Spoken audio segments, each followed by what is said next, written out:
Hello, ladies and gentlemen. Azizan Eman, आपको आपके भाई आदिल राजा का सलाम पहुंचे. Ladies and gentlemen, today it's going to be an English program, and I have been planning this program for quite a long time. We've got Theo Mullis with us today, and we'll be talking to Theo, and we'll get all the chance. I'll be conducting the interview. But to the audiences, my particular audience in Pakistan, around the world, the Pakistani diaspora, they'll be very interested in this discussion because we would be discussing things related to Imran Khan and Pakistan, linking it to the war in Ukraine.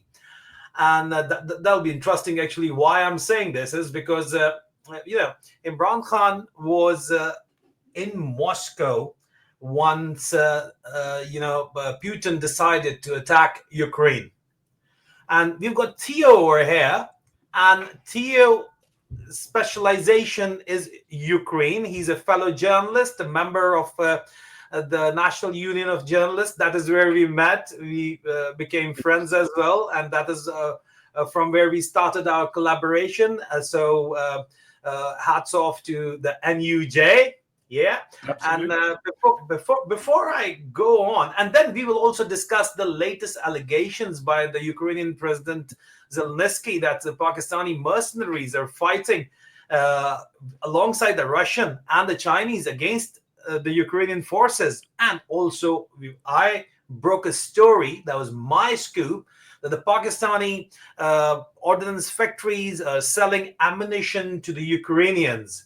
And initially, I was rubbished off as a conspiracy theory, but now it's a well-known fact and it's been reported by very reputable organizations. So, all in all, we'll be discussing a topic which not most of the Pakistanis in particular know about, but it is very much pertinent to them. But before we do that, let us welcome our guest, Theo Mullis. Well, Theo, would you like to introduce yourself to our audience, please?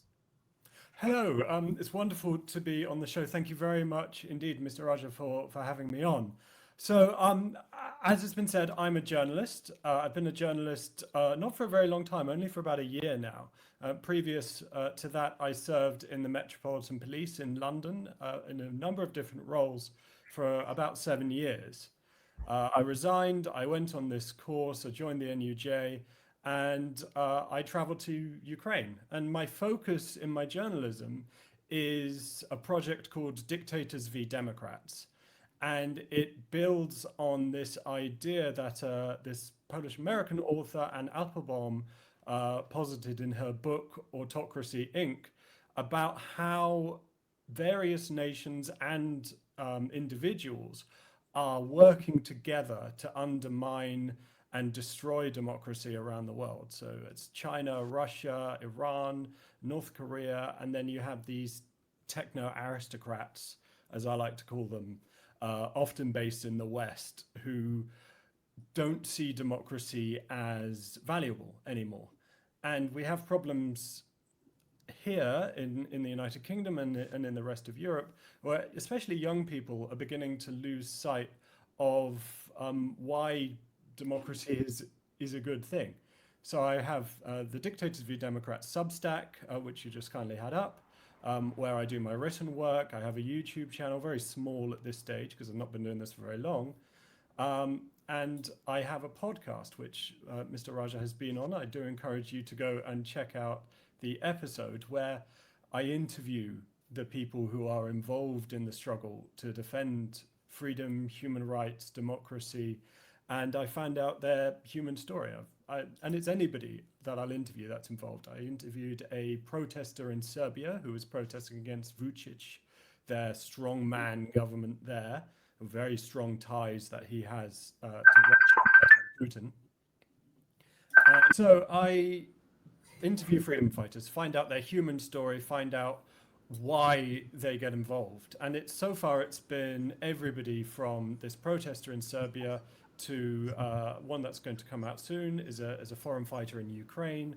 And the first interview was with Sheikh Said Ismagilov, who is one of the most senior Islamic clerics in Ukraine. Ukraine has a large-ish Muslim community, Oh, that's interesting. Yeah, especially you have Crimean Tatars, who Crimea is a Turkic sort of ethnic area, and they've faced enormous repression under the Soviet Union and the Russian Empire before then, and a lot of them were deported, especially by Stalin, and came back and voted significantly in favor of independence in the 1991 referendum, which broke Ukraine away from the Soviet Union and what would become the Russian Federation. So when Vladimir Putin illegally annexed Crimea in 2014, saying it's always been Russia, well, that's simply not the case. For a long time, it was the Crimean Khanate. And Sheikh Ismagilov used to live in Donetsk, in the east of Ukraine.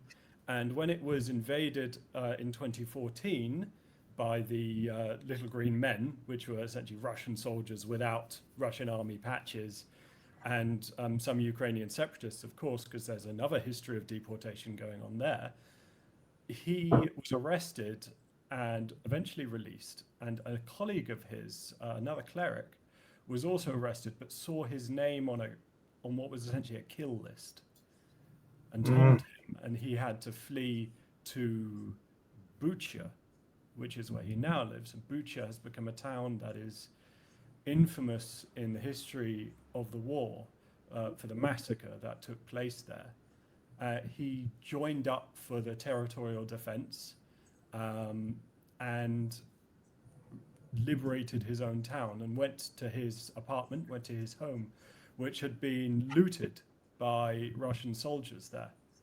And eventually he signed up as a medic, fought across the front lines in Bakhmut. And he does a lot of work on YouTube and such in Russian, aiming at the Muslim population in Russia or in the Russian Federation. And there's a scene of him reading from the Quran. I forget which surah it is, but in Bakhmut. And recently on the 31st, there was a very heavy attack on Kyiv, and they bombed the mosque, which is where I interviewed him.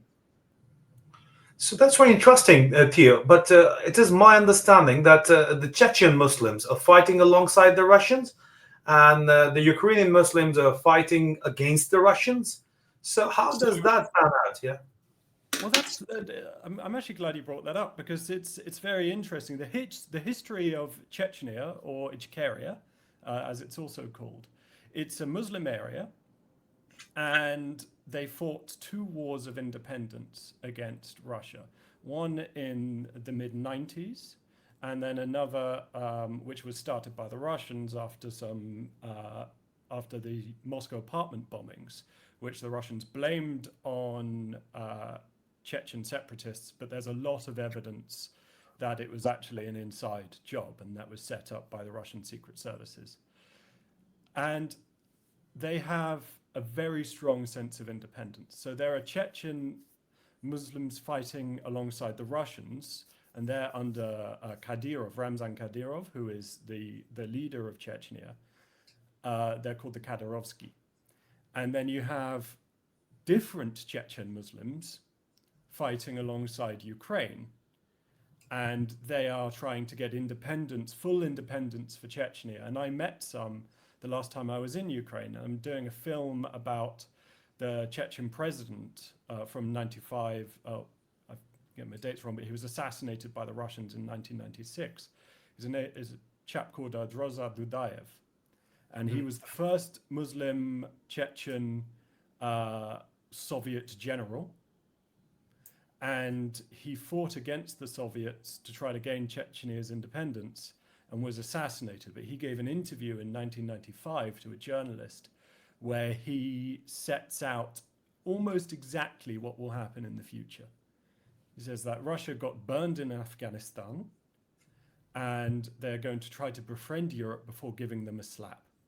And the next thing, there will be a bloodbath in Crimea, which we saw in 2014, and there will be an irreconcilable clash between Ukraine and Russia. And if Russia wins, the next thing they'll do is invade the Baltic states. That's Latvia, Lithuania, and Estonia.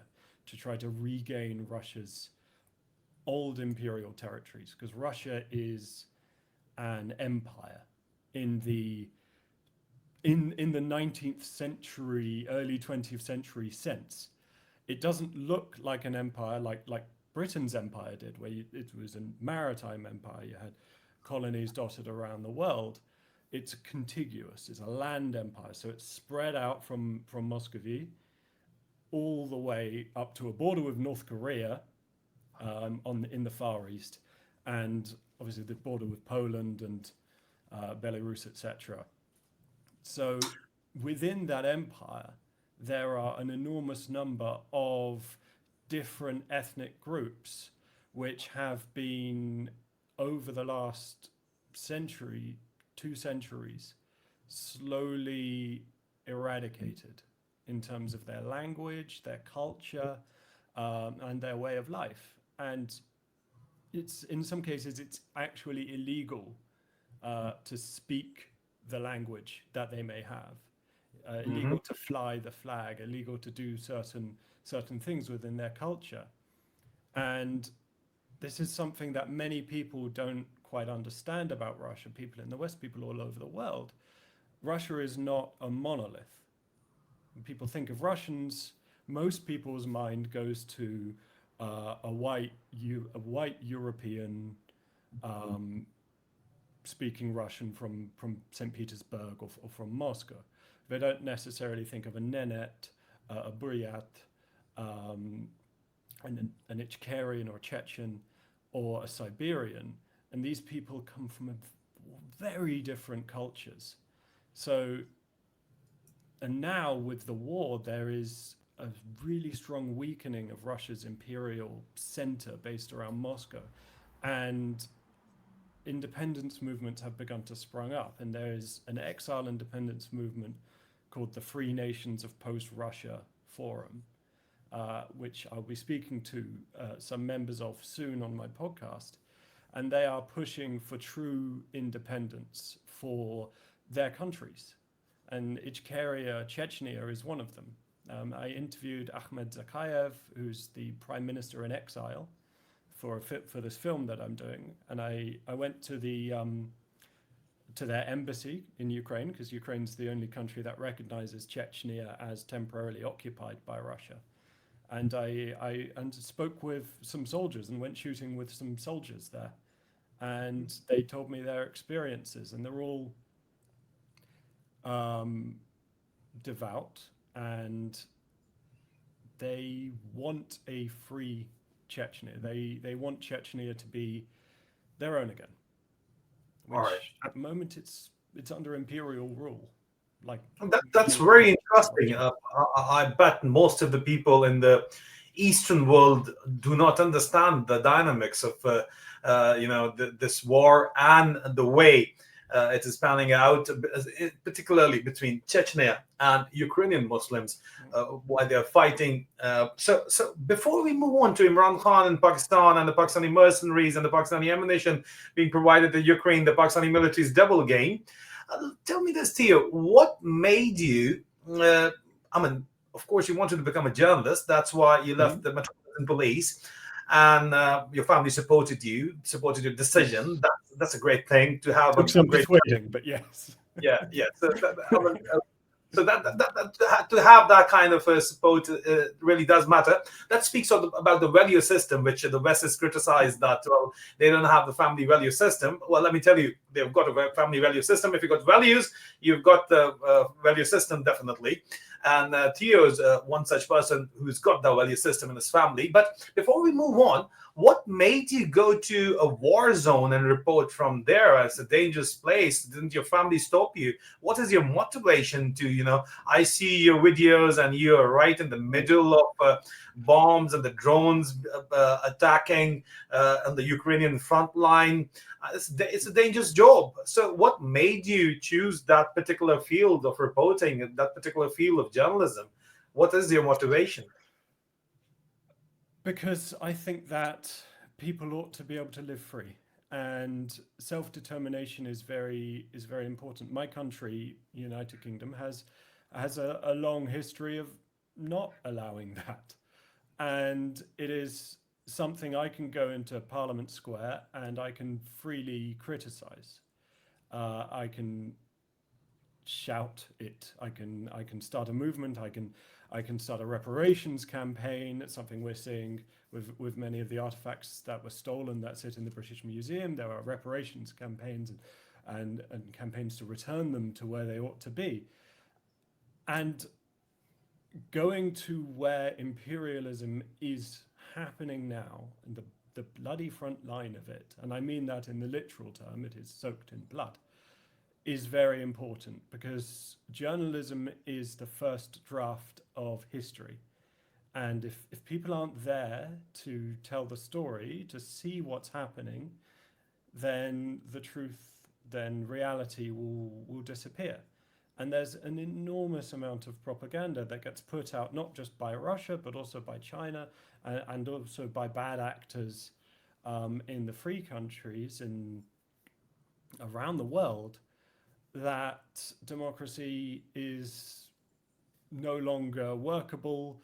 It's hypocritical, which it can be. There's no denying that. And I felt that it was important to actually go. And I was lucky enough to meet another colleague of ours, John Sweeney, who's he's a British war correspondent. He's been a war correspondent for 40 years. And he offered to take me along. And I simply couldn't say no. I do leave my mother very worried, and I do feel a lot of guilt about that. And I keep her updated as to all of my movements. And she's always very glad when I tell her I've crossed the border into Poland again. But I feel it's important, and it's important enough that my safety does come secondary to a certain extent. So I've been to the front lines. I wouldn't say I've been to the zero line, which is a term that they use in Ukraine to say this is the trench that we have, and if you walk 500 meters that way, those are the Russians. So I haven't been there. I've been a couple kilometers back from that, but with the way the drone war happens at the moment, the dangerous area is 20 to 30 kilometers back from that zero line. You can get hit by an FPV drone. Yeah, could you briefly explain, because that is a very important aspect, the drone war going on in the Ukraine. Could you briefly explain the drone war to the audiences, because this is something which is very well known to the people who are following the Ukraine war, but my wider audience is in Asia, and they've got their own problems going on, but they need to know what is the war all about. Yeah. So could you explain that, please? So, the drone war. Take a Mavic or FPV drone. You can buy them anywhere. You can buy them online. They're mostly made in China. And then take an RPG-7 warhead. Change the fuse at the end. Put some rods at the end of the drone that are the fuse, and you have a flying bomb. And it is really, really effective. You can target a tank, you can hit it in exactly the right spot if you have a skilled pilot, and you have most of the fighting, the actual fighting is done by guys sitting in a dugout wearing goggles over their eyes, which show them the view of this drone. So I went to a drone base run by the Kondor battalion of the Brevi Brigade of the Ukrainian National Guard. And it was a command center. They have all of the drone feeds coming in to the officer to direct them. And what Ukraine has done is they set up this wall of drones, they call it, where you have the infantry, the guys in the foxholes and in the trenches, and then kilometers back from that, you have, if you move out of cover, there will be a drone which sees you.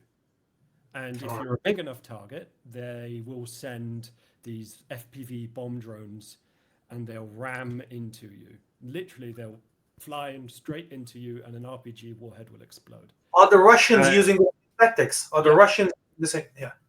The Russians use the same thing.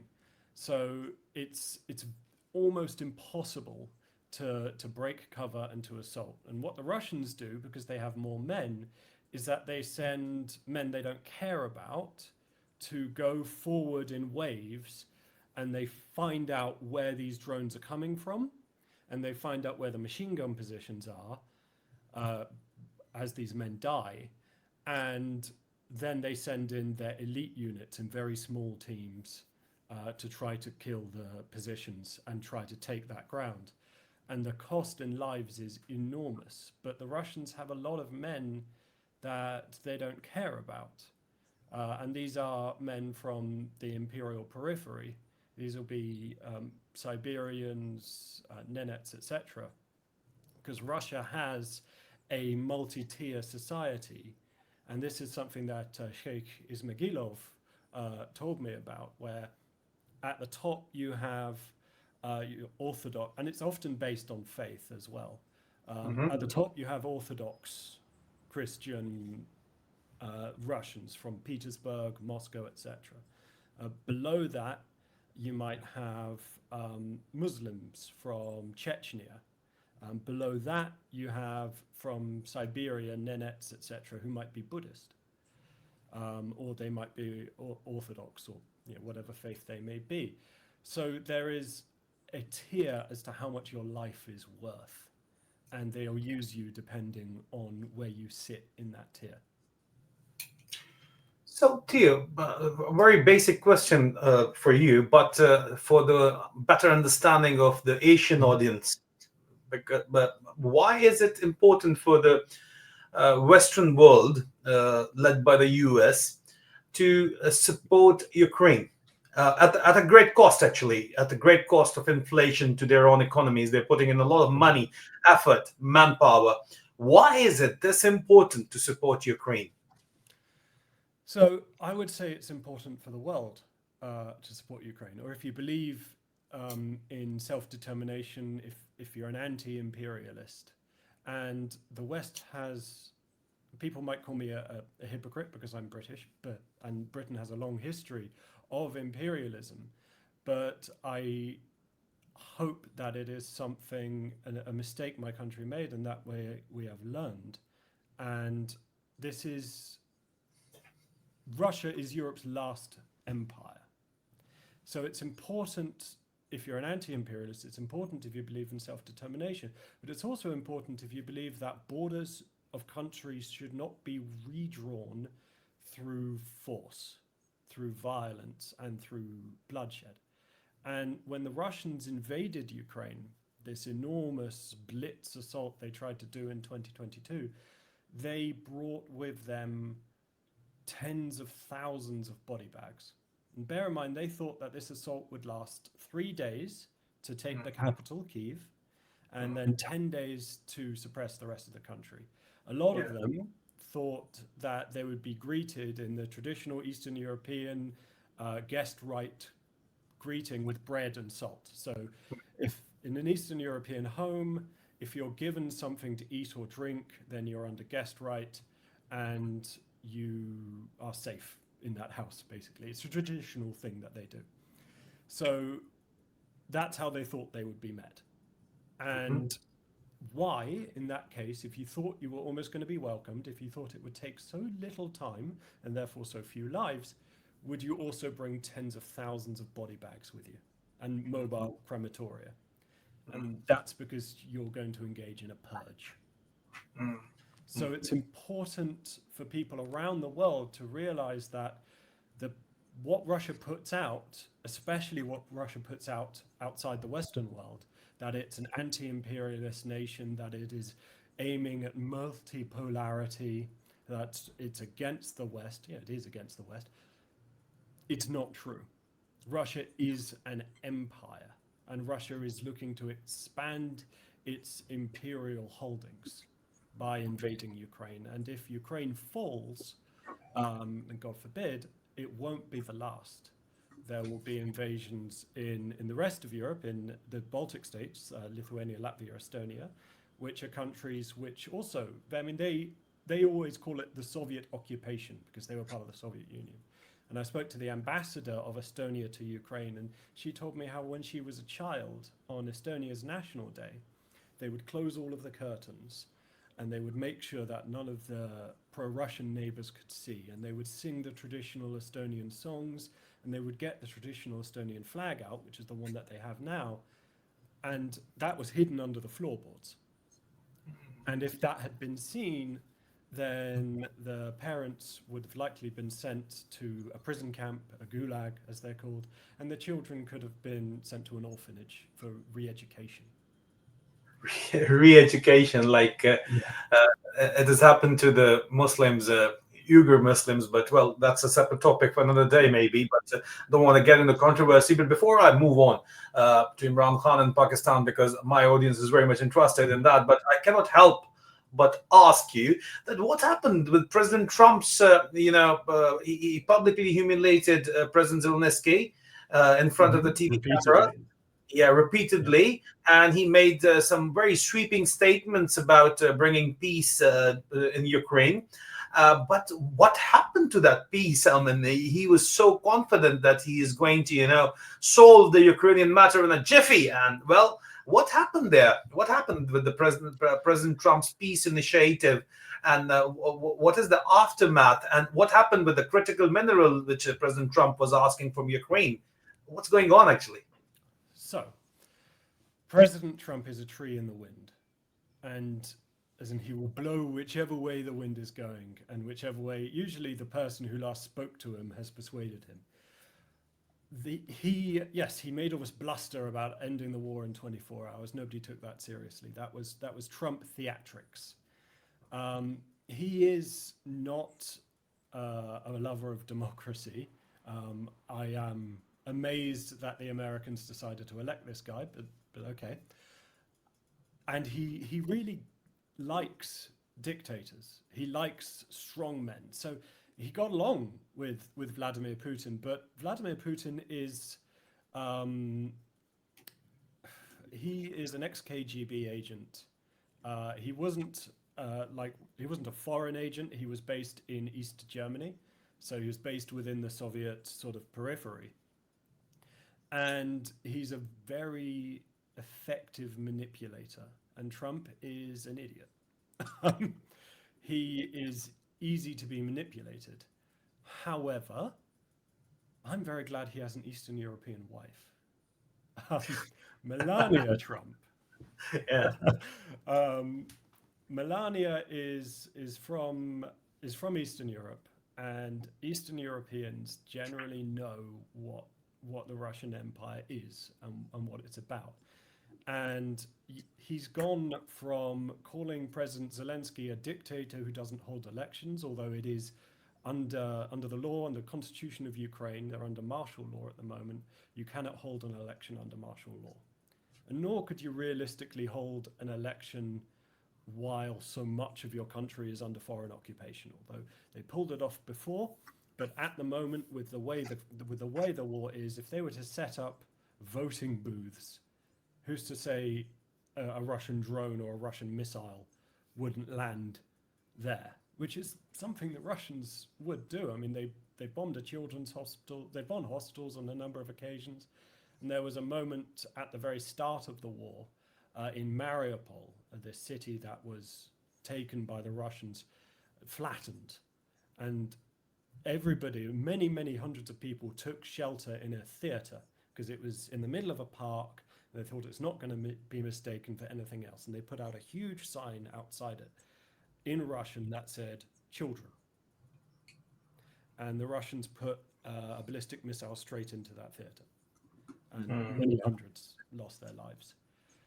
So whenever Trump gets off of the phone and he says, I'm not going to do his accent. I had a good conversation with Putin. Melania often says, and this is according to Trump, they just bombed another Ukrainian city. And Putin is making Trump look weak. And every time the deadline for a peace or a ceasefire is coming up in 2 days on Friday. And deadlines that he's set have been and gone with no action before. So nobody's really holding their breath. But what he is doing is allowing Europe to buy Western weapons and then send them to Ukraine.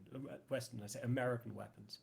Because if you buy a weapon from America, then you need American permission to then send it to another country or sell it on. So the And, Australians, they had to make tanks and end user agreement. yeah, it's an end user agreement, exactly. So Trump is erratic and nobody really knows what he's going to do next.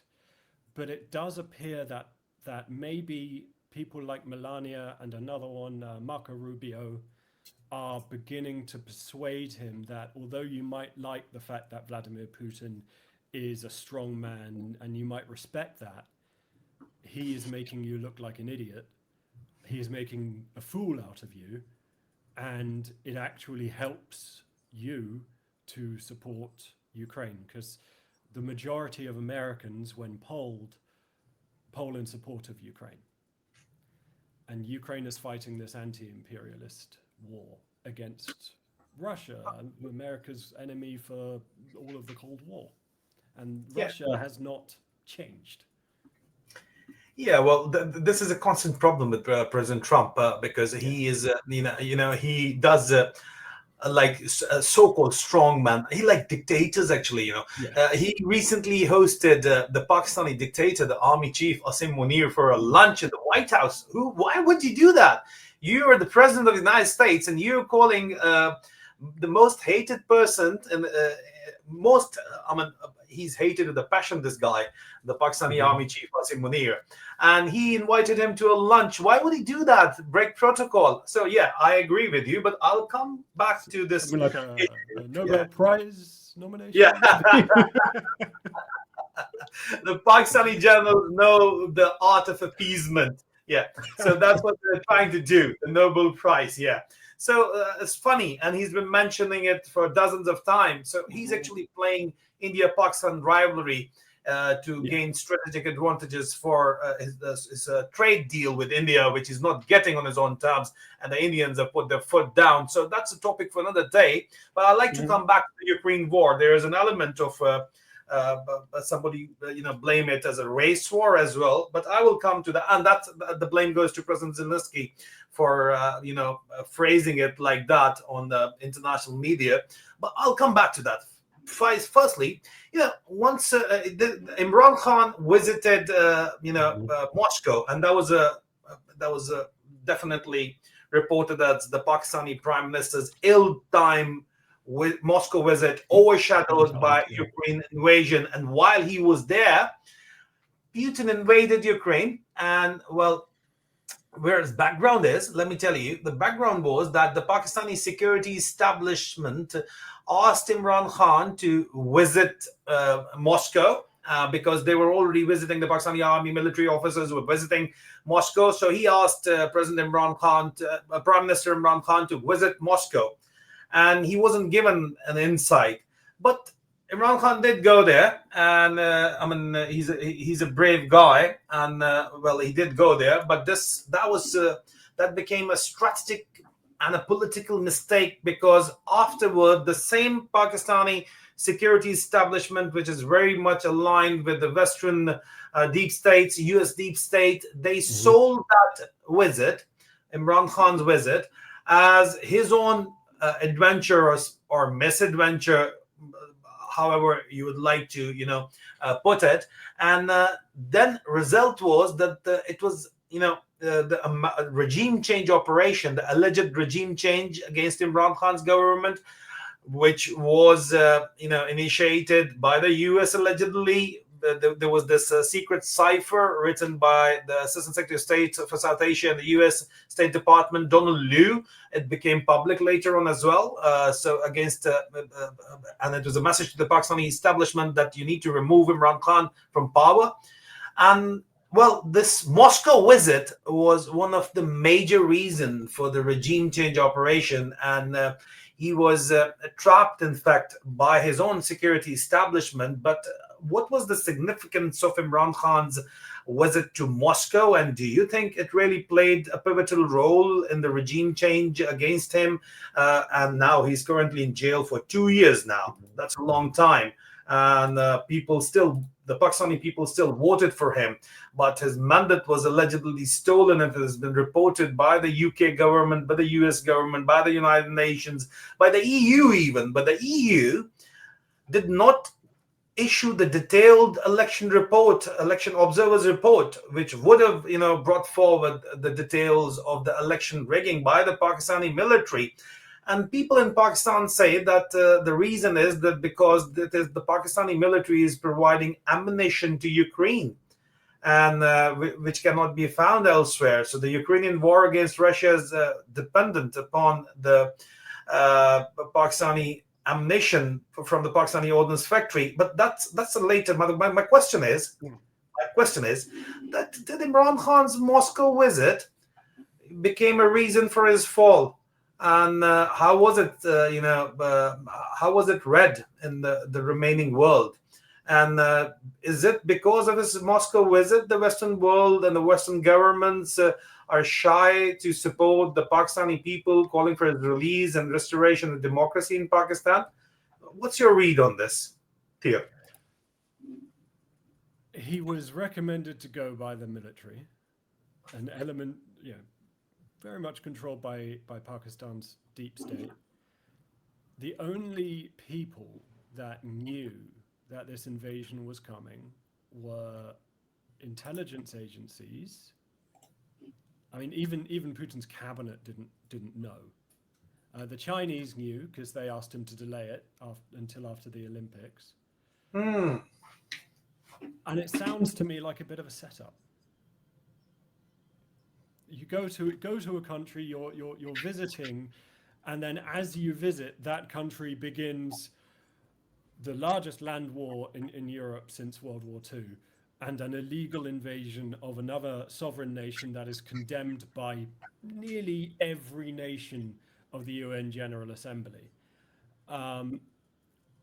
Set up to make Prime Minister Khan either have to come out in support while he's there if he's asked by a captive journalist, say nothing, or look like he didn't know what was happening on the world stage, which, in fairness, nobody really did at that point.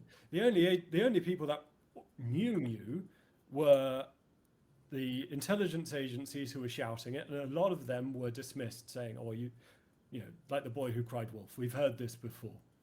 Yeah. The Chinese definitely knew, and of course Vladimir Putin himself.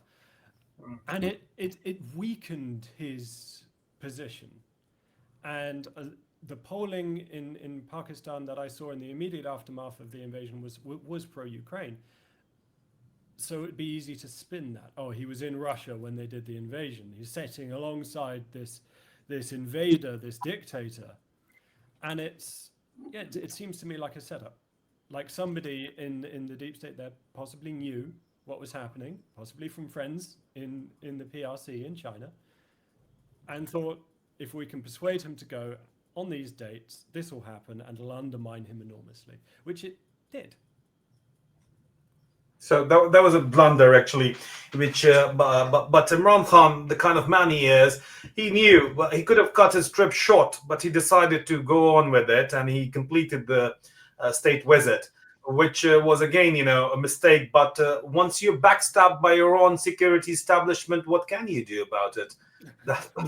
Not much if you don't have the support of and this is why in a healthy democracy, the military, the security establishment, the police need to be on a leash under civilian rule, and they need to understand that. And going in, they need to know that as soon as they take that oath, I'm under civilian rule. And I mean, when I was a police officer in London, I knew that I could take no part in politics. I was not allowed to join a political party. I couldn't make a Twitter account with my name, with my face, or I couldn't even make a secret one if they found out about it and talk about politics. I couldn't say I'm a police officer and this is what we should do with law and order policy.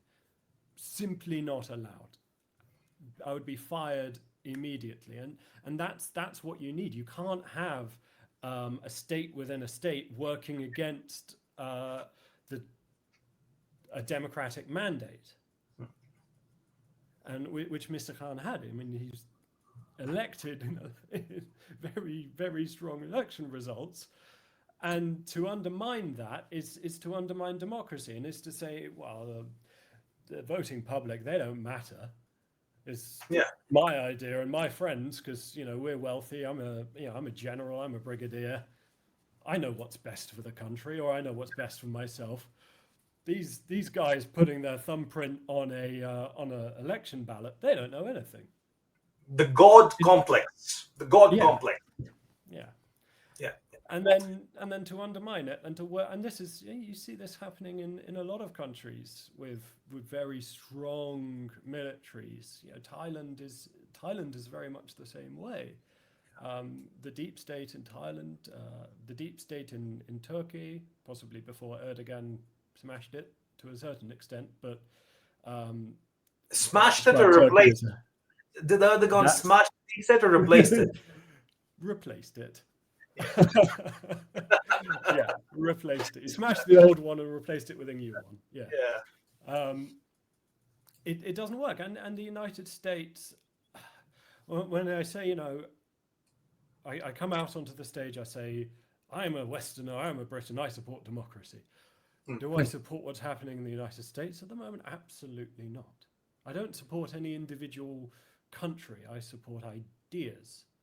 And democracy is an idea that is imperfectly done in a lot of countries, and it's a sliding scale. And the United States has a deep state, not as strong or as entrenched as, unfortunately, Pakistan's is or as Thailand's is, but it's still there.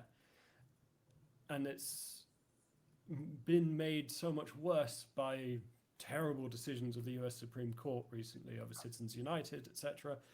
And something that needs to be combated, because American democracy on that sliding scale is sliding further and further towards authoritarianism. Theo, before we move on to the devilish double dealing of the Pakistani military establishment, and before anyone who doesn't know me, I've served the Pakistani military as an officer, as a third-generation Pakistani army officer for 21 years, and I was a major in the Pakistani military. So I've got nothing against the Pakistani military. I'm still part and parcel. My family is still part and parcel of the same military. So being a whistleblower and a journalist and a dissident, I say this with the utmost authority, being a part of that particular organization, that their survival is, they believe, is based on double dealing. But before we move on, and I call it the devilish double dealing, because the Pakistani nation, the poor people of Pakistan, hundreds of millions of Pakistanis, 250 million of Pakistanis, haven't gained anything from this devilish double dealing. The generals have gotten filthy rich, that's true, not everyone in the military, and they've got a military ecosystem going on which is supporting them, and it is becoming more and more of a modern mercenary force rather than a modern military force. So I'll come to that, but before I do that, I did this story about in the beginning of the Ukraine war, that the Pakistani ordnance factories are selling ammunition worth near around $1 billion worth ammunition to the Ukrainians through a third party, through the UK maybe. I did not name the UK, but I just said the through third party. And shortly after that, I was arrested by the UK's counterterrorism police, your former colleagues, and I had to undergo a 9 months. I had to undergo a 9 months investigation, which ended with a no further action and an informal apology and a compensation for the equipment they had broken. But that was on the complaint of the Pakistani state, obviously, which is working in close collaboration with the British establishment. So, I later on, after the case was ended, the BBC even reported it. And it became common knowledge that my story, they didn't give me the credit though, but it became So they in fact confirmed that yes, Pakistanis are selling ammunition to the Ukrainians. So my question to you is, since you're a specialist in that area, you've got a background in the police, so you know how the ammunition and tactics, military tactics work, and then you've been on ground for quite a long time. How important is the Pakistani ammunition supply to Ukraine, and what role is it playing in the Ukrainian war, and how is it influencing the decision of the Western world, the European Union, and the UK and the USA to cooperate with the Pakistani military junta? So, if you open a box of ammunition in Ukraine, you have no idea where it's come from. All right. You can open a box of ammunition that's stamped South Korean, that's stamped in Hindi, that's stamped in any number of languages, and it is important for Ukraine. They don't have this military infrastructure as much as Russia does. Although if you go to Russia, if you open a can of ammunition, it could be stamped in a different kind of Korean, or it could be stamped.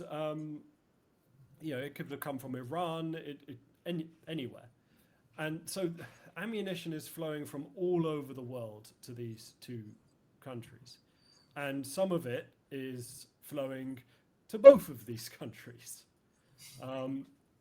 So it is important for the Ukrainians that they're armed, and it is probably a part of one of the many reasons behind the West's, certainly the collective West, although I think these days you really have to separate the EU and the US because they are operating in different spheres. For the EU, it's very important. They need to support Ukraine because, well, EU countries are next if Ukraine falls. So they're probably more willing to buy from the Pakistani military junta because over the last 20 years, 30 years, Europeans in general got soft. And there was this idea called the peace dividend. Oh, we've won the Cold War. We trade with Russia all the time. There's not going to be another big war in Europe. Most of our militaries we can keep for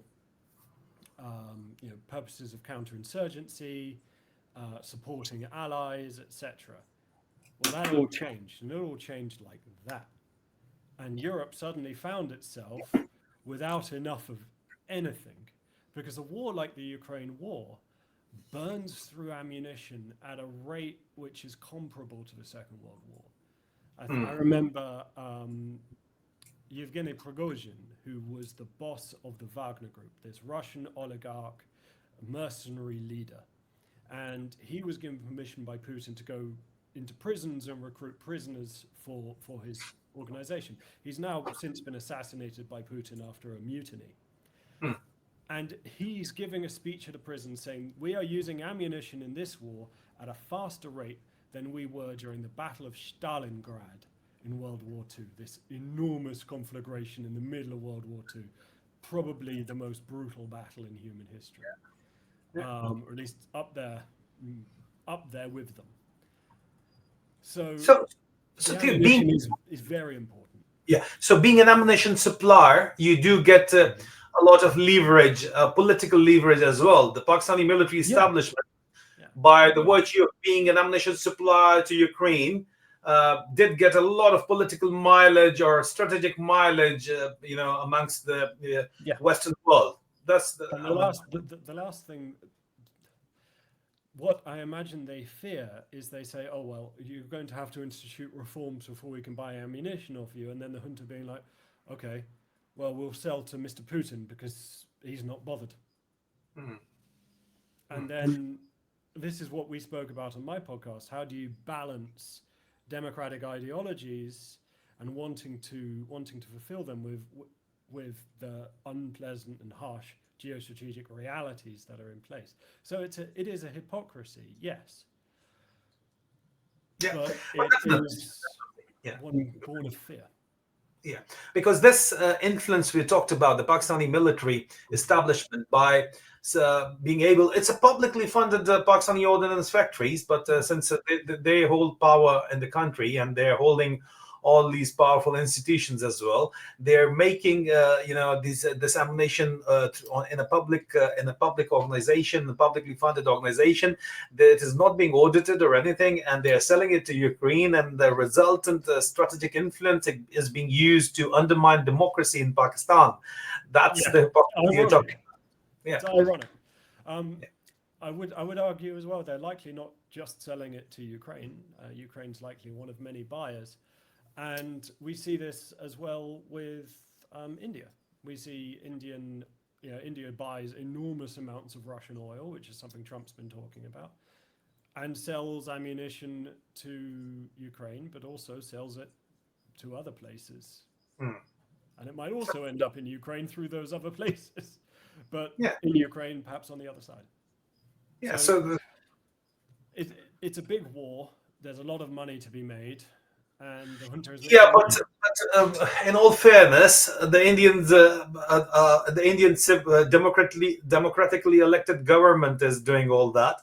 All right, it is a majoritarian democracy, accepted, which is which have got their own issues, but at the end of the day, it is a democracy, at least a functional one. But in Pakistan, it is the Pakistani military, which is not democracy, and they're undermining democracy. So you cannot equate both. Yeah. No, it is a tragedy of reality. The Ukrainians need the weapons, and they're going to buy them from whoever is willing to sell them. And now we have the Chinese beginning to turn off the tap, because the Chinese were previously selling to both. And now things like vital things like fiber optic cable. So some drones in Ukraine, they're not controlled by radio or signals. They're controlled by a wire which comes out the back of the drone. And these can't be jammed. They can't be stopped. The only thing you can do is have a shotgun and hope. And the Chinese are now cutting off the supply to Ukraine, but not to Russia, because China knows what it wants. So I understand that. Talking about that, you're right. Talking about that, the Pakistani military, in this particular case, has been blamed by President Zelensky. Day before yesterday, he made this statement that the Chinese military and the Pakistani military, and he named some certain Central Asian countries as well, are fighting alongside the Russian military against Ukraine. So that is the devilish double game I was referring to.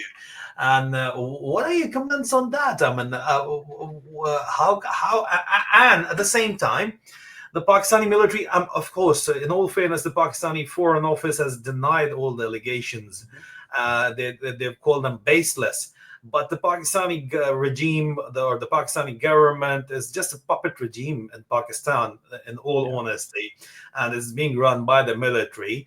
And firstly, the first question is, do you believe that President Zelensky is, speaking the truth? Is there truth in his allegations that the Pakistani military mercenaries are fighting alongside the Russians? And if that is true, then isn't it a devilish double game then? What's going on over here? What are your views about it? I have not seen any Pakistani patches, or I've seen North Korean patches, and I know of soldiers from all over the world fighting for both countries. I am not surprised. I know that they have captured Chinese citizens fighting for Russia. And I know that they have captured citizens from a number of countries, from DRC, etc. And this is something that Russia has been doing. If you're a student in Moscow from Pakistan, India, wherever it may be, they will try to recruit you into the military, and they will offer you tens of thousands. The sign-on bonuses are enormous. You're never going to be able to spend it, because you will be part of the wave that goes in to find out where the Ukrainian machine guns are, and you'll die. So I'm not surprised. Whether or not it's a duplicitous double game, that depends on whether or not they have the nod from the military to go and do this. Are they trained military guys? Are they perhaps there to learn what's happening in Ukraine? Because the Russia-Ukraine war is a new type of war. It is not something. It is as different to the first Gulf War, or to the war that NATO, etc., has been training for, as World War II was different to World War I. Right? Mm-hmm. Drones have changed everything. And if you want to learn how this new kind of war is working, well, you need guys to go out and see how it's working. So we have, and that's why the North Koreans are doing what they're doing. That's why the DPRK has sent tens of thousands of their soldiers to go and die on Ukrainian machine guns and barbed wire, and it's to find out what war looks like now. Because I would take 2 guys with 10 FPV drones, 2 18-year-old kids, against a platoon of Special Air Service, SAS, elite special forces. My money is on the kids with the drones all day long. You can train, you can be the best, and there is still a place for those guys. You can be the best at everything. If you get hit by an FPV, You're gone. you're gone. Yeah. And those guys I spoke to about earlier, Condor, they, as a drone unit with no armor, they were attacked. Their position was attacked by 40 armored vehicles of various types from the Russians, from tanks to APCs, everything. And they destroyed every one of them with drones, and a mix of drones and some artillery. And they had no armored vehicles on their side. So if you want to find out how a war works now, you have to go to Ukraine. So all right, we're happy we got you there. We're happy we got you there. From there. And if you cannot go to Ukraine, well, you can definitely check out Dictators versus Democrat, and I would like you to request you to subscribe Dictators v Democrats on YouTube, because that's a new one, and then I'll show you the remaining socials of Theo Allthorpe-Mullis as well. But one thing which is really bothering me, I mean, everybody's profiting from this war from both sides. That's what you're saying. So if the Pakistanis are doing it, what's the big deal then? What's the big deal? I'm saying this is what we discussed when geostrategic realities hit our ideologies in the face. And when Europe rearms, and it's Europe's mistake, it's Europe's failure. This entire war is Europe's failure. Our failure to take Russia seriously as a threat, our failure to listen to those who have experienced this imperialism. And I mean, this is what Dudayev was saying in 1995, that this will happen. And nobody listened, because it was the height of the war on terror, and the Russians were saying, "I will help you with that." It's our hypocrisy. It's failure and hypocrisy, and it'll come round to bite us. So Theo, we shouldn't be buying weapons off of military juntas. Yeah, but Theo, all right, in the real world, real world, things as you mentioned, you talked about hypocrisy. Realpolitik is all about. Realpolitik deals with the real world. I'm talking about realpolitik, this is where we are. It is what it is. But moving back to this war in Ukraine, it was sold by President Zelensky as a race war. Once he said, "Look at the color of the skin, or the color of the eyes of the people fighting this war." So, do you believe that that was a wrong move on part of President Zelensky? I'm not familiar with that. he made a statement to CNN actually, and it was When was widely that? publicized in the rest of the world, particularly in Asia. And it was said that and he was talking to CNN, and he was trying to plead the American public to support the war efforts, and the Europeans to support the war effort, and that he made this very callous appeal, and that was actually sold to the rest of the world by Russians and the Chinese media as a race war. That's perhaps where he went wrong, maybe, or Do you have a? I genuinely have not seen it, and it would let me concern let me me greatly. let me show it to you. Mm. Yeah, so Theo, I'm sorry for that, but it No, was my no, mistake on my part. But I've got the video here now, and it's not the Mhm. President Zelensky, definitely not him, but one of his member of his government who made these comments. His name was David Sakorodze, and this is a very short video. I'd like you to see, and I would like you to respond to it because it's very important that people should understand Yeah. that what's actually going on, because the opposing side's propaganda is very who are trying to belittle the efforts of the Ukrainians. They are trying to show it as a race war, especially in the part of the world where the so-called eastern part of the world, where now Russia and China, they've got influence, so they're definitely playing it up. And it isn't all with you understand, but it is from the Ukraine's former deputy chief prosecutor, and he made this statement to the BBC interview in February 2022, and it was portrayed to the rest of the world as the general thinking of the Ukrainians. So I would like you to respond to it, and it's a 26-second clip. If you just have a if you could just look at it, please. Me, I'm sorry. It's very emotional for me because I see European people with blue eyes and blonde hair being killed, children being killed every day with Putin's missiles and his helicopters and his rockets. And so, of course, I understand and respect the emotion. What you are outlining there is this tension between longer-term efforts to apply pressure to Vladimir Putin, such as financial sanctions, and the very immediate military threat which you're experiencing. So that's actually these are the comments I was talking about, and they were really widely circulated and used as a propaganda material to influence, to give out a feeling that it is all about the race at the end of the day. So how would you like to respond to that? And in the meantime, I'll also, once you're talking, I'll like to show the audience still images from President Zelensky celebrating Iftar and honoring the Muslim fighters as well. So please go on.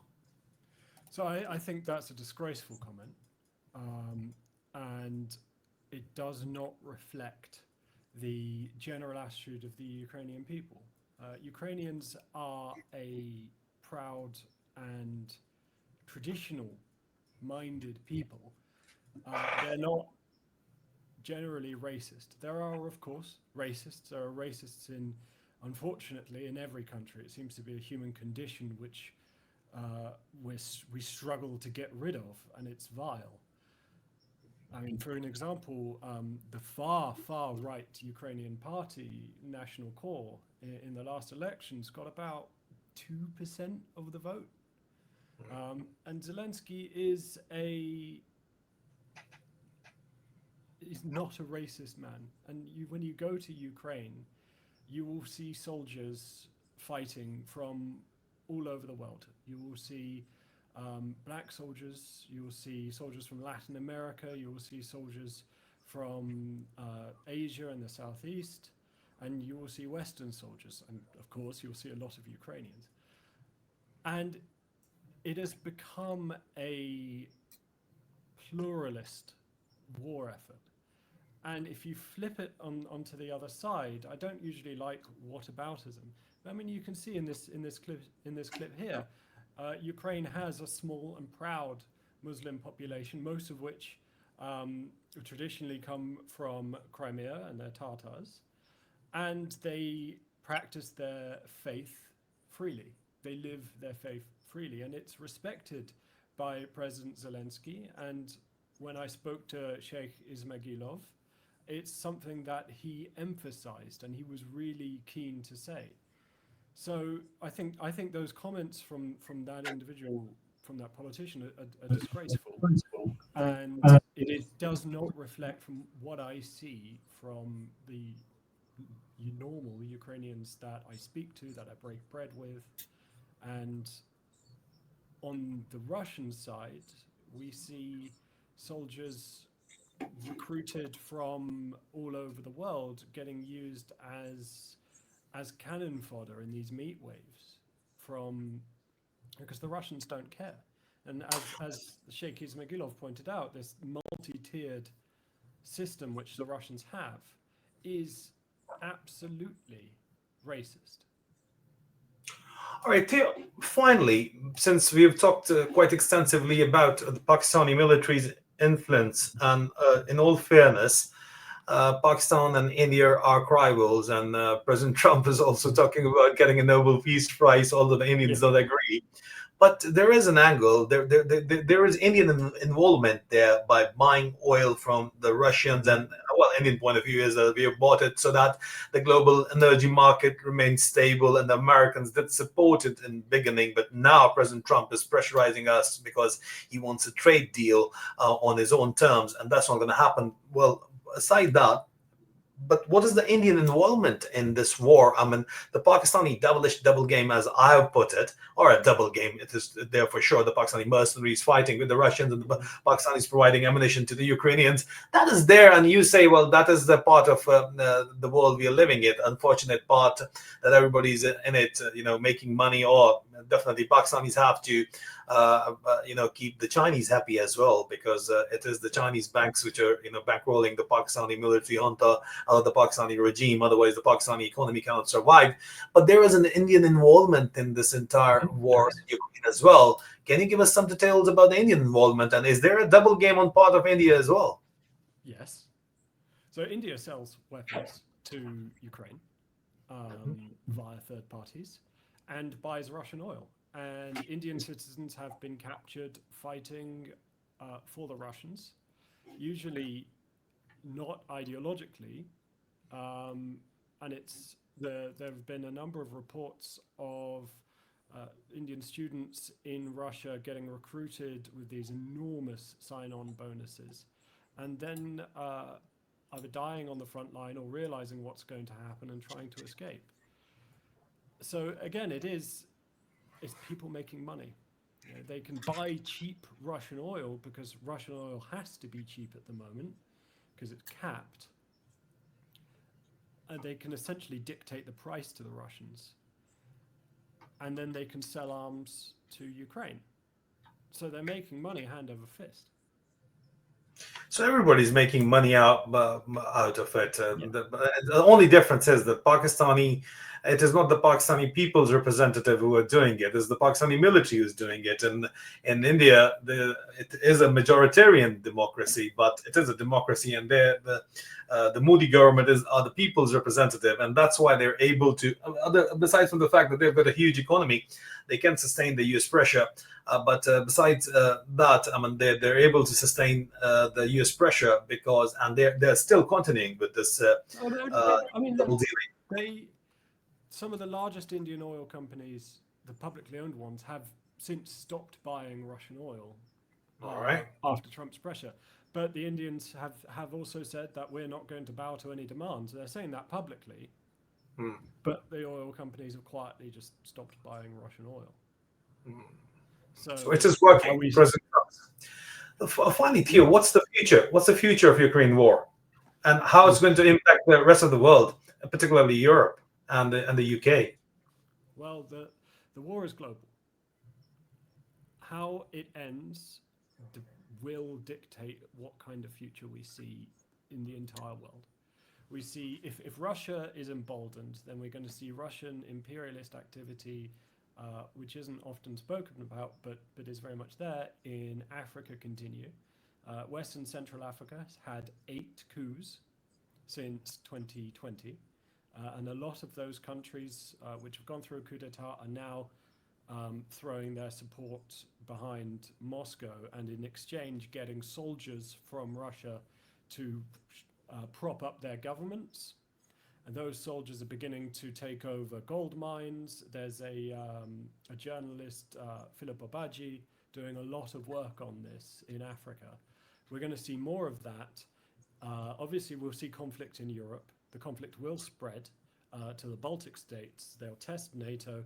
I mean, Russia recently flew they're not Iranian drones anymore, but a Geran drone based on the Iranian kamikaze drones over Vilnius, a NATO country. So if they win in Ukraine, they don't stop, right? We'll see a bloodbath in Ukraine. We'll see pogroms. We'll see, concentration camps, because that's what we have seen already in the areas that Russia temporarily occupies. As for the rest of the world, increased instability, increased Russian aggression, but also it will help out the Chinese an enormous amount because they've got their eyes on Taiwan. And so long as Europe is weakened and America distracted, then they may be able to make a play for a military invasion of Taiwan, which would be a lot harder than invading Ukraine because it's very difficult to get onto that island. It's only about 20 beaches that you could land tanks and infantry at, and the Taiwanese have been preparing for a long while now. So, and as for like international norms, which is not a term I usually like, it becomes more acceptable to invade people, invade land, as to carry out land grabs, and to take over and annex other countries based on perceived or actual historical grievances. I remember at the start of the war, the Kenyan ambassador to the UN said in a speech that we don't like the borders that we have. They come from a history not our own. They were drawn in London and Paris, but those are the borders that we have. And because we don't want bloodshed, because we don't want war on the scale that we're now seeing, we will work with them. So if Ukraine falls, then we enter a much darker world, which will bring us back to the world of the 19th century, back to great power conflicts, back to people's sons, daughters being conscripted to go fight a land grab war on behalf of a junta or dictator who doesn't care about them. And you brought up that the Pakistani junta is making an enormous amount of money and it doesn't filter down to the Pakistani people. The same is the case in Russia. A third of Russian houses don't have things like internal plumbing. The life expectancy in Russia is one of the few places where it's going down. Men are being conscripted in enormous numbers, and that's another item of propaganda that the Russians put out, is that the Ukrainians drag men off the streets and conscript them. And there is conscription because Ukraine is fighting to defend its right to exist. And Ukrainian culture is different from Russian culture and was banned for a very long time. They have a traditional dress, a traditional clothing. I've got a couple in my cupboard called a vyshyvanka. It's an embroidered shirt, and you were not allowed to wear it during the Russian imperial period, the Russian Empire under the Tsars, and during the Soviet Union. They were banned. And now you can wear them freely in the street. And that is what the future would hold for the people of Taiwan if China invades, and for peoples all over the world. Because if Russia wins in Ukraine, then we see all the mistakes, all of the brutality, and all of the inhumanity of imperialism return to the world with a vengeance. Theo, what are the chances for a peace deal in Ukraine? Well, the Ukrainians are on what Sun Tzu calls the Chinese military strategist. They're on death ground. Mm-hmm. They must fight or they die. And not just they die, but their wife dies, their daughter dies, their son dies, their aunt, their uncle. Because this is what the Russians did in Bucha, massacring people. I went to the memorial, and there was a a person there who'd been murdered, a grandfather, and he had lived through the Holodomor, which was the purposeful starvation of Ukraine under Stalin. He'd lived through the Red Terror in the interwar period. He'd lived through World War II as a Ukrainian man. And he'd gone all the way through the Cold War period and was murdered by a Russian soldier in 2022.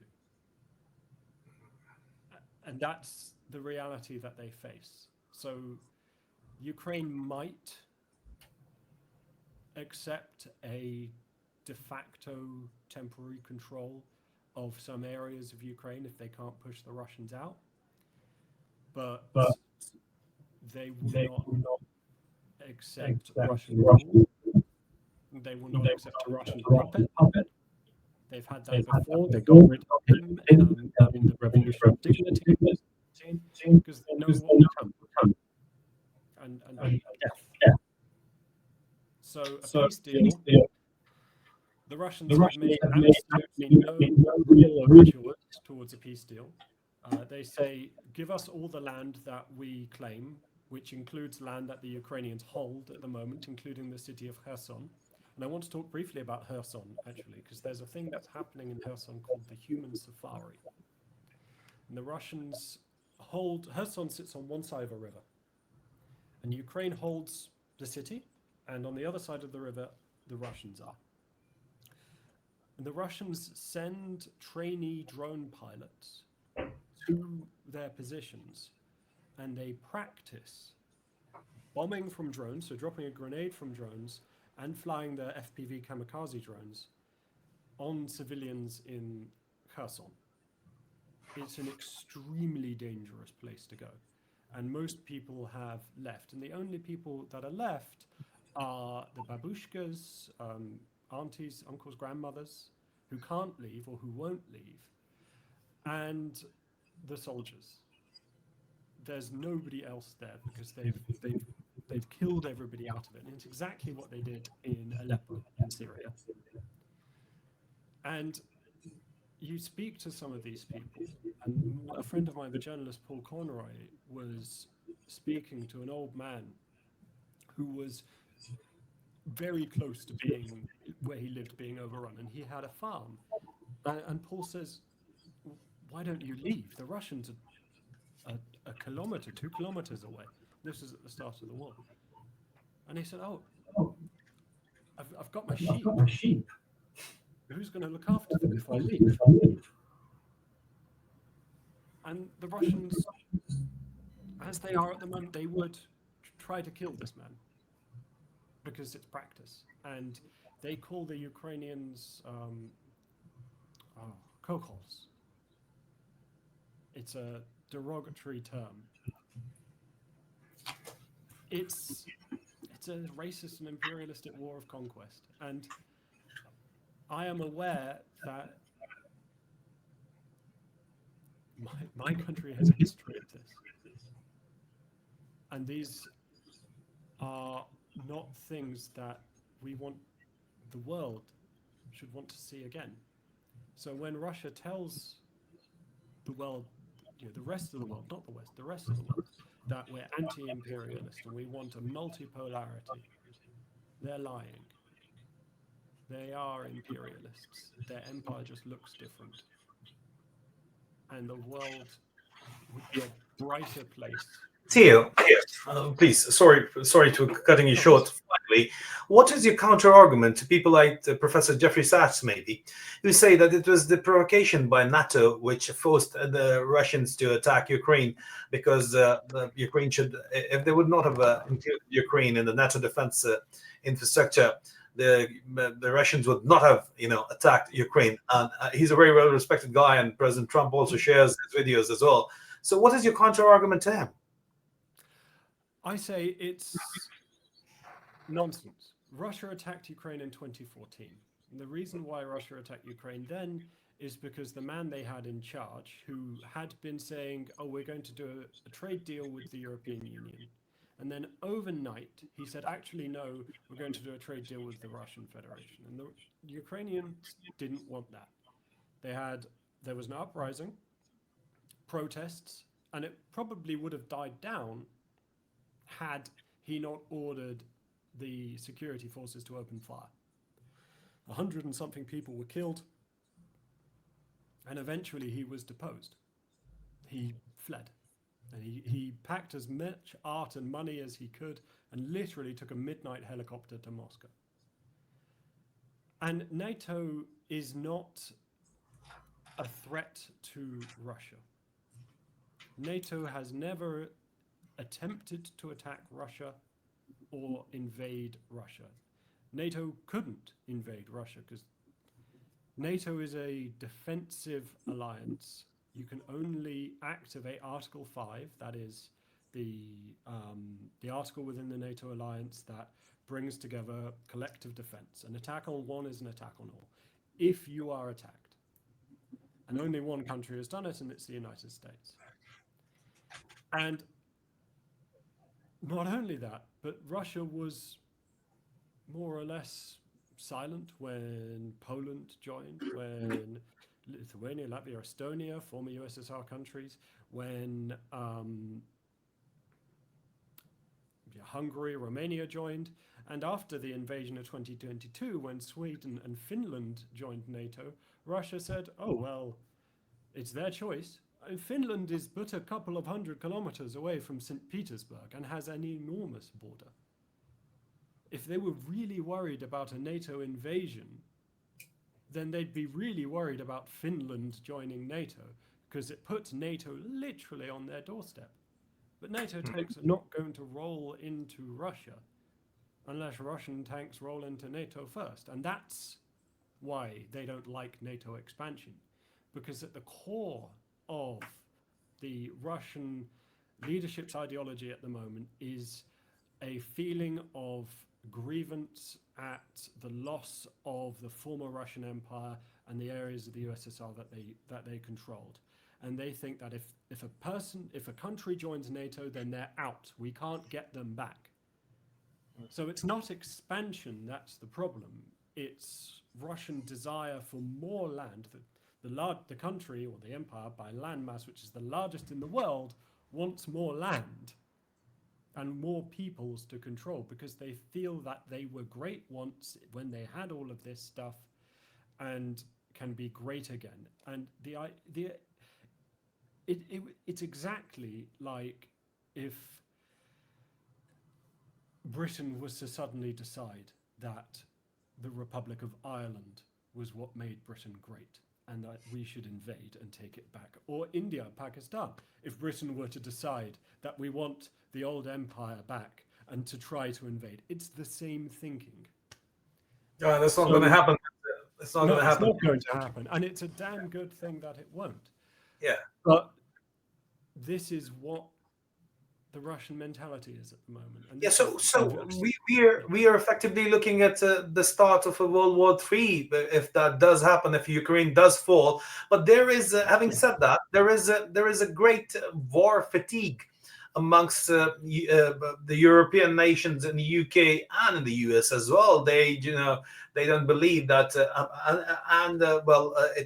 as I mentioned, Professor Jeffrey Sachs, people like Professor Jeffrey Sachs, very well-respected individuals, they've been making these sweeping statements that it was the NATO's fault, and you've clarified that point. But finally, Theo, a man on ground who's so passionate about this war in Ukraine, is reporting as a journalist from Ukraine. Why is it important to defend or save Ukraine for the rest of the world? It's important to save Ukraine because it's important to save self-determination of small nations against big nations. Because if Russia wins in Ukraine, then other nations, China, realize that they have permission to invade small countries next to them. And we already see the Chinese doing this with the 9-dash line in the Philippines, in Vietnam, and of course Taiwan. We saw what they did in Hong Kong.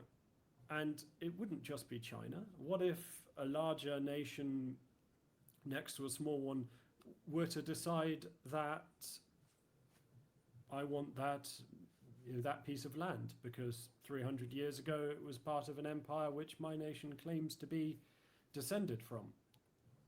And this is what would be the future if we allow this. And it is maintaining independence. The Ukrainians aren't Russians. They speak a different language. They have a different culture. They don't want to be Russians. They don't want to be ruled by Russia. And Ukrainian democracy is strong. And recently there were mass protests in Kyiv, which I was at, against a law which Zelensky passed.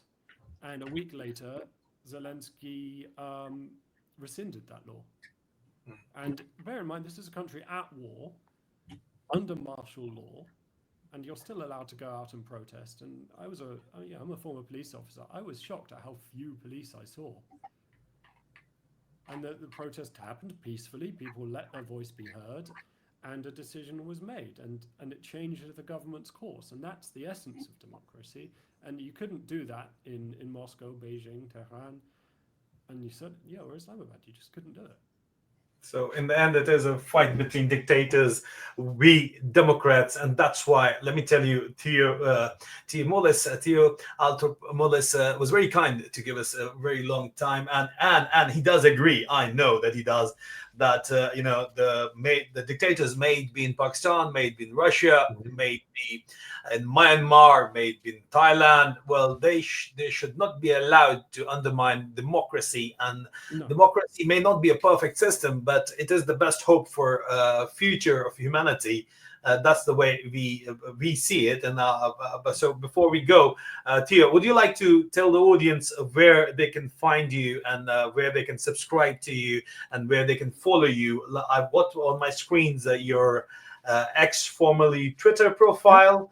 Yeah. So could you please guide them about the rest of them? So certainly, I obviously have a Twitter profile where I spend quite a lot of my time dealing with dictators' propaganda. I also have a YouTube channel where it's very new, it's quite small at the moment, where I do 10-minute videos about the news of the day. So the one yesterday is about Trump's oil tariffs on aiming at India and China, and I have a Substack, which is where you can find my writing. The YouTube channel is a bit more casual. You'll see my co-host Eric, who's my pet lizard. He hangs out with me in those videos. And the Substack has weekly roundups. So every Monday I try to release something, the news that's happening in democracy at the moment. So in El Salvador, pictured there is the president, who has decided that he no longer needs term limits on his presidency. And finally, there's a podcast, which you've kindly been a guest on. It was a wonderful episode. You should all check it out. I've also interviewed another Pakistani dissident, Mr. Taha Siddiqui. He's the episode immediately before yours. But it's from all over, dissidents, freedom fighters from all over the world. So I'm arranging interviews at the moment with some from Hong Kong. And that podcast is released every Friday. And if you are a paid subscriber to my Substack or to my Patreon, then you get it a week early. So you get early access for a week. And as these grow, I want to introduce more perks and benefits to being paid members, because you and I, we're independent journalists, and to support this kind of work that you and I do, we rely very much on the kindness of our patrons. That's true. And well, if you're doing journalism funded by the people, by the public, you will talk about public interest, and that's how, and that's the future of journalism, unadulterated journalism, of journalism done for public interest. That is the future of journalism. Definitely. Otherwise, if you want rhetoric, or if you want state-sponsored, AI-generated news, then of course the major legacy media is there for you. But if you need on-ground perspective, and if you need journalists to work for yourself, then you have to support their work. in whichever area they're working. And if you're interested in that particular area, I'm an example. I've had a successful, I had a military career, then I had a business career. I had to forego all that and become a journalist and started the journalistic career. I'm sustaining this career based on public support. And that is why I also request you to support Theo Allthorpe-Mullis. Theo Mullis, thank you so very much for being a guest with us. Thank you so much. It was a pleasure having you and interviewing you.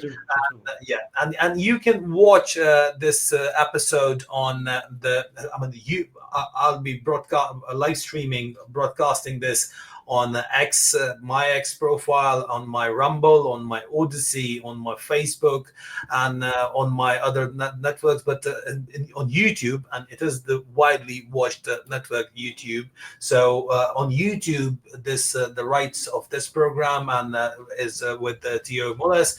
You can watch it on Dictators v Democrats. Please do subscribe to the YouTube channel and also subscribe to Theo's Substack, and you can watch this video. And once it's uploaded, I would be sharing the link on my X profile as well.